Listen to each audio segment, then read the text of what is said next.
Welcome back to What Arty Noobs with General Disturbance. Now this is a Geschützwagen Tiger.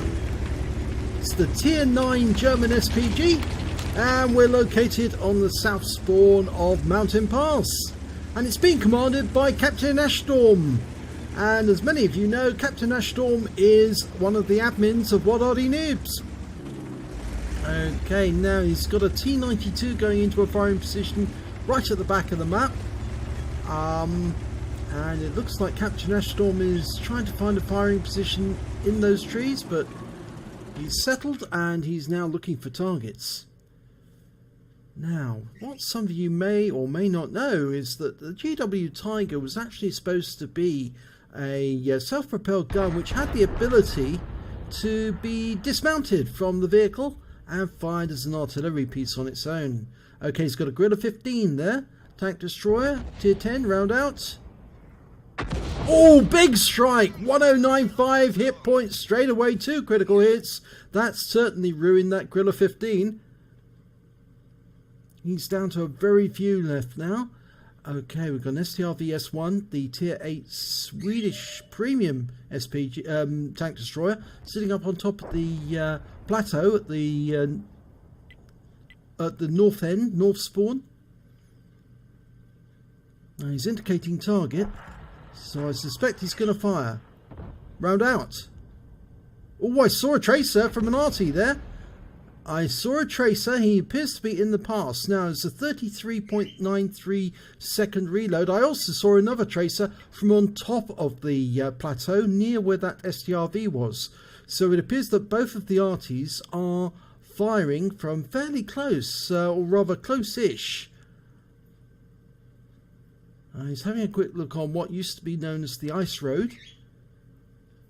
And I don't think the T-28 has spotted anyone yet, but he's actually receiving fire, that T-28 prototype. I think that's from over by the bridge. T-44, who's under the bridge. Yes, there he is. You can see the T-44 is under the bridge, firing at the T-28 and receiving fire. Okay, now Captain Ashstorm styling in on that FV4005, the ship barn. Round out. Oh, it went long. But it still did some splash. 120 hit points. Not as much as that Gorilla hit, though. 33.93 seconds on the reload. Yeah, that's fairly good, actually, because it means he's got a better than normal crew. He has actually got chocolate as a premium consumable, and that really does boost the reload speed as well as the aiming. In fact, everything's boosted by using a premium consumable, so it's a very good choice for top tier Arty. Now he's marking the area there, but he can't see the target. There he can. Okay, now he can, and that round hits home. 470 hit points on the E75. Now, he hasn't relocated, but I'm not sure the enemy Arty is actually concerned. I think they're more likely to be firing at the tanks, not at for counter battery. Okay, another tank's turned up, and that's the T-54E1. And he's moving, yeah, he's moving to those rocks, so it's going to be difficult to hit him, but he's going for the E75 again, and he hits it! Yes, he definitely hit it. It's lost some hit points. It's down to just 98 now. And 3 tanks have been spotted, turned up in the ice road. They've managed to make it past that tier T-28 prototype. And in fact now, Captain Ashstorm is in danger. Because they're likely to come up that rise where he's just pointing the reticule right now. And the only tank he's got to defend is another ship barn. The ELC Evan has actually come up the rise and is doing a bit of spotting. You can see him there, the Evan 90. But he can't see Major Captain Ashstorm because he's behind the trees. But if he fires the bush mechanic right now, he would be seen. But he's pulling back to make sure there's a gap between him and those trees. And that means he'll be able to fire through them without being spotted. Right, M103 trying to crest the ridge line. And he took a big hit there from the FV215B, who took him out. Now we've got a Jagdtiger cresting the ridge and an OHO. Now I think that Captain Ashstorm's going to go for the OHO. waiting for him to line up. He's using that rock for cover, but he's going to have to pull out from behind the rock if he's going to get round and at the other troops. And Captain Ashstorm fires a round in to splash the Oho and gets 156 hit points off him. He's down to 272 now, which means that he's likely to get wiped out by the next shot. Meanwhile, at the Western Pass, we can see that T-54E1 still there, and the E-75 is down to very little hit points. We've got some defenders here near this gap. But I think that Captain Ashstorm is thinking about those tanks that might turn up very shortly. It's a T-44 and FB4005 on the enemy team. And they may turn up here very shortly, so he's setting himself up to fire in that direction. Now that shell there landing was an enemy Arty shell. So it looks like the enemy Arty have an idea of where they are and was just firing around in, but it wasn't accurately aimed. Now he's got an obstruction on the way to that E-75. Now he can hit it. As soon as he gets a red line extending past the vehicle, he knows that that shell will hit the target. But that KV-4 has just wiped out the... or did he wipe out? I think it was the Scorpion may have actually wiped out that E-75. And I think they're going to lose that Scorpion to the T-54E1.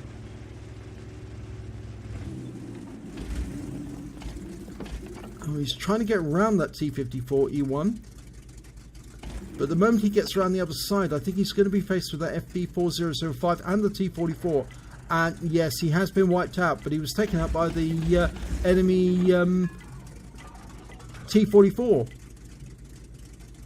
Okay, well, we've still got the ship on. Oh no, actually not ship on. It's the Death Star. Excuse my mistake there. We've got the Death Star up on the plateau, looking down to try and see the ELC Evan, the T-44 and the FV. Meanwhile, we've got the Object 430 going up the ice road towards the enemy cap. Now, it's more than likely that he'll meet more than just Arty at the other end. I think he's going to meet one of the other tanks, and more than likely it'll be something like the T-54E1 who'll go back to their own cap.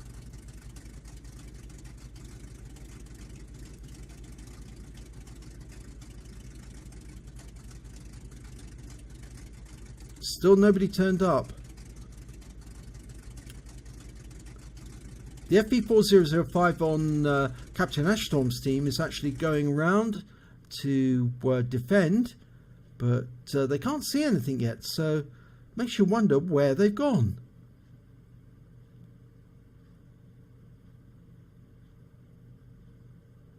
Well, Captain Ashstorm is aiming at the other cap, but he can't see any tracer.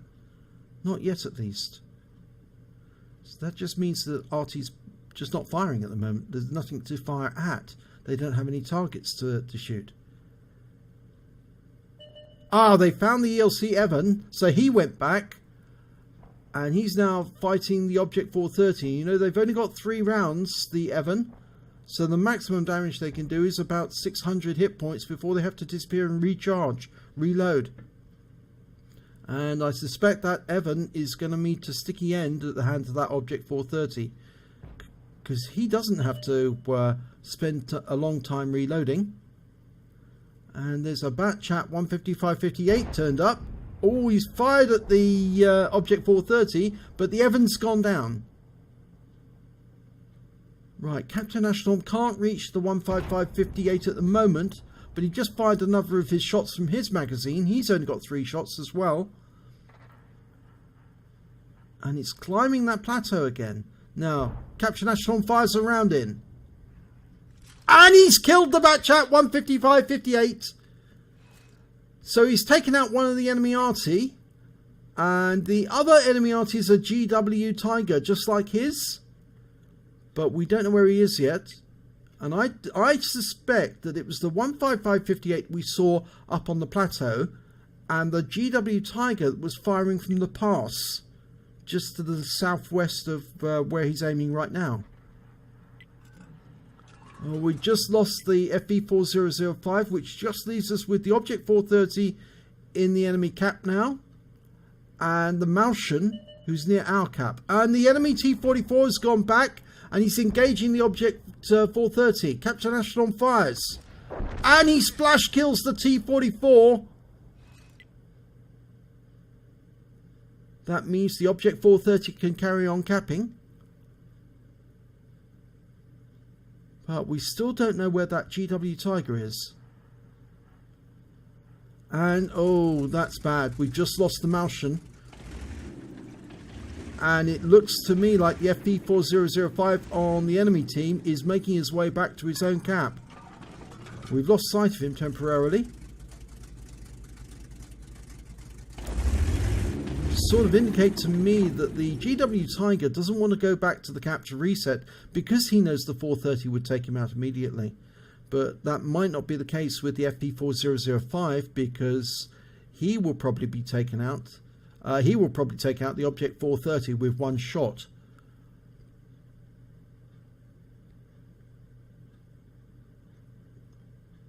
Okay, Captain Ashstorm is indicating the pass.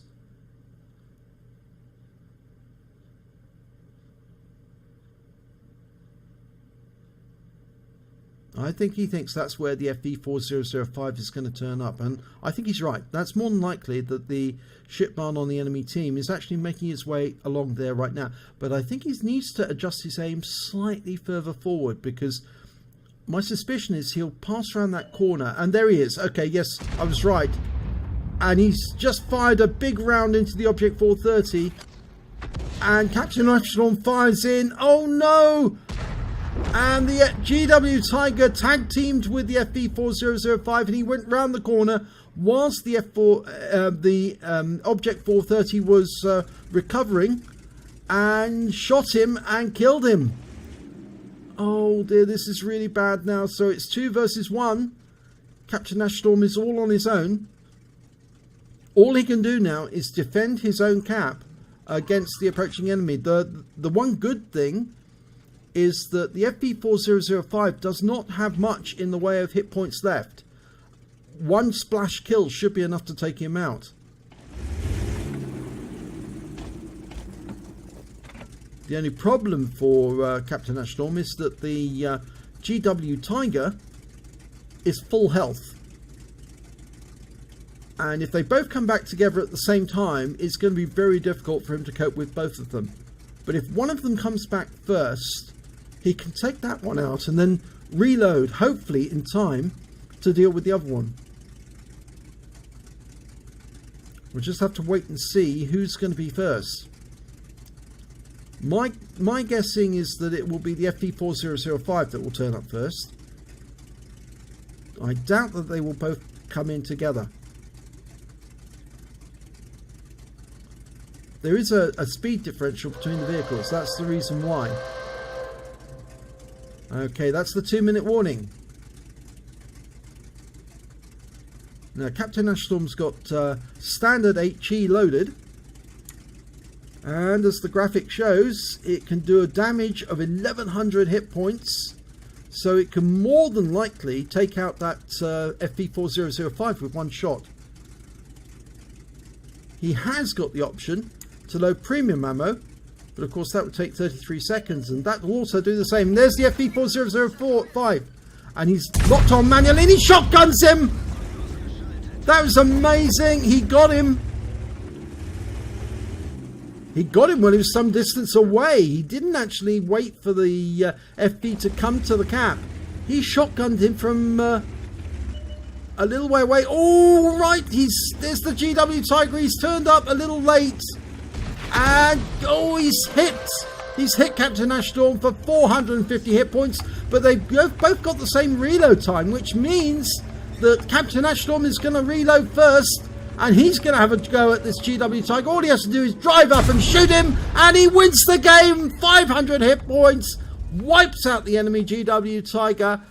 So it just goes to show, in these circumstances, if you keep your cool and drive up to the enemy and shoot them at point blank range while they're still reloading, then you will win the game. And unfortunately, that enemy GW Tiger did not get a good clean shot when he hit Captain Ashstorm as he was moving across the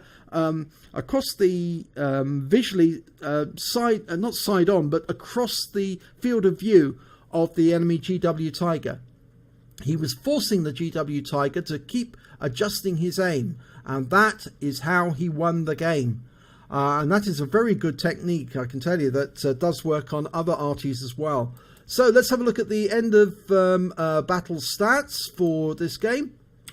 And it's a first-class tanker for Captain Ashstorm in the GW Tiger. He also picked up a counter-battery fire medal because he managed to take out both of the enemy Arties, the Batchat 155-58 and, of course, the GW Tiger. And because he managed to get 4 kills, he gets the fighter badge. And he also picked up the Bruiser medal for getting at least 5 critical hits. He got 18. Now, when it comes to T-score, well, he managed to get second highest damage, 3,656 hit points. He got the highest number of kills, 4, and he got the highest base XP, 986. He fired 12 rounds, got 6 direct hits, 6 penetration, and 5 splash. Damage of 3,656 hit points, of which 2,966 were at more than 300 meters. Obviously, the GW Tiger was a lot closer. He did receive 1 hit and 1 penetration, and that was from that GW Tiger. He hit and damaged 8 of the enemy and killed 4 of them, and he also caused 7 stuns and managed to get 11 defense points whilst the enemy was capping. On a premium account, he managed to earn 313 credits, and he got 10,000 credits for the mission completion, so his grand total came to 53,313, and after repair and ammunition resupply and consumables, he actually made a deficit, a loss of 25,221, and that's the price you pay for using the premium consumables. You get the wins, but you have to pay for it in credits. He earned 1,479 XP. That was ×2 for the first victory of the day, and he got a mission completion reward there, and a personal reserves bonus of 739, which is 50%. So his total came to 4,437 experience points altogether. So as Captain Ashstorm said, Arty saves the day. Yes, you very much did. And you got a win rate of 5,866 in that battle. And it just goes to show, even when you're 2-1, and you're only an Arty on your own, you can still win the battle. And I've proved that countless times, and so have all of my the members of What Arty Noobs. So never give up, never surrender, get the enemy, take them down, never suicide, because you can always win the game. And Captain Ashstorm proved it today. So thank you for watching, and if you enjoyed this replay, please give it a like and do subscribe to our channel, and hopefully it'll be your replay that I'll be featuring in our next video.